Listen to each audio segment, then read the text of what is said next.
are 10 foundational yoga poses that you'll probably see in almost every class. So I'm going to walk you through them step by step so you become familiar with them. Our very first pose is child's pose. So come to kneel on your mat.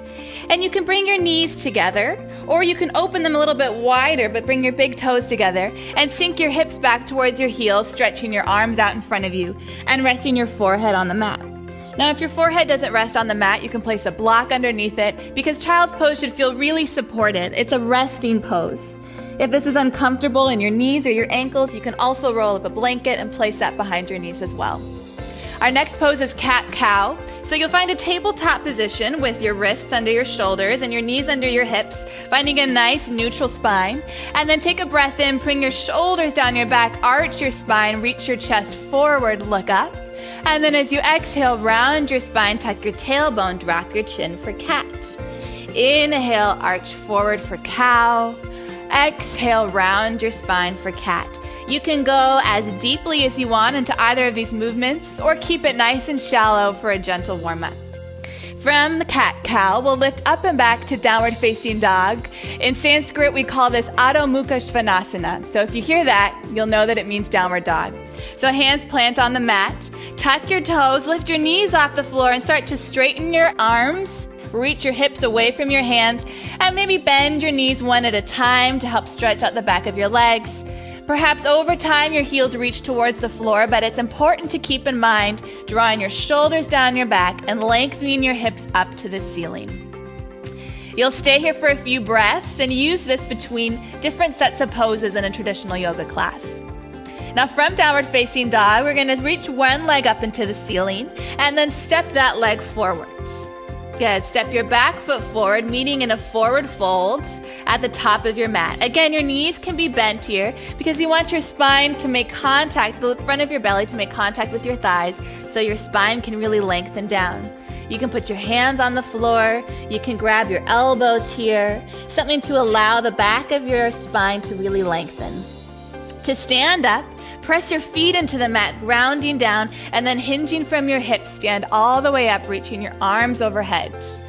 Good. We're coming into mountain pose, so bring your arms to the side and plant your feet right underneath your hips.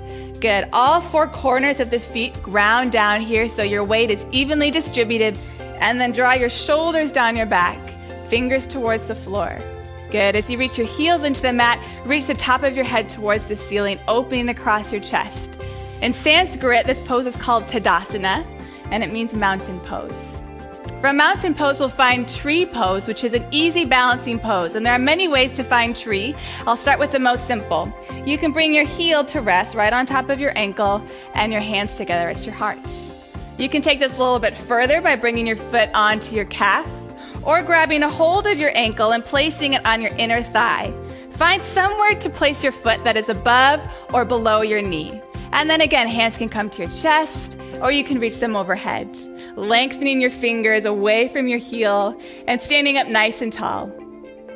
Good. After tree pose, lower your foot down to the mat, and we'll find a warrior pose. So take one leg, step it forward to the top of your mat, and take your other leg and reach it to the back of your mat. Spin your whole heel down so your toes point to the long edge of your mat. Hips are going to open out to the side, and arms extend forward and back.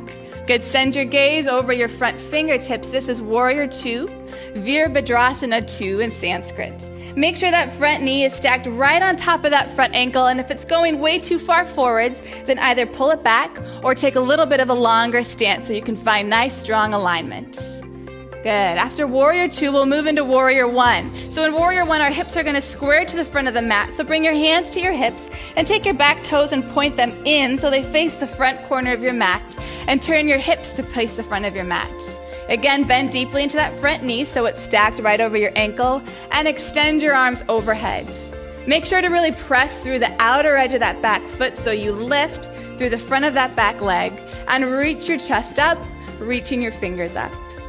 Good. Now lower your hands down to the mat, lift your back heel up, and step your front foot back to meet your back foot in a plank position.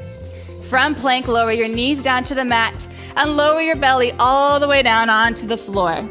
Take a breath in, keep your hands right under your shoulders, and roll your chest up, pulling your elbows back behind you for Cobra pose. Cobra pose is a gentle heart opener here, so rather than pressing into your hands and straining your neck, can you gently pull your elbows back and lift your chin slightly, finding length through the front and back of your neck and length through the front of your belly. Good. Press into your hands now and come back to child's pose. Our next pose, we're going to find lying down on our mat. So turn to lie down. So your length of your spine finds the mat. Good. Draw your knees into your chest. Grab a hold of your knees, and we're going to find Happy Baby, which is a really great hip opener and low back stretch. So flex your feet and point them up towards the ceiling. Now you can either grab your knees, pulling them in towards your armpits. You can grab your ankles, pull your knees a little deeper, or maybe you grab the outside edges of your feet and gently pull your knees in towards your armpits. Now this is called Happy Baby, and what do babies do when they're in a movement like this? They move, right? So you can rock gently side to side, you can straighten one leg and then the other. You'll often find this pose towards the end of a yoga class. It's a great way to relax and release. And our very final pose is Savasana. So bring your legs together and stretch them out long onto the mat. Let your shoulder blades slide under your spine and your arms extend down your side. Savasana means corpse pose. And so we spend a few minutes at the end of every class just resting. So allow your gaze to soften and your eyes to close, and allow your body to get heavy and relaxed.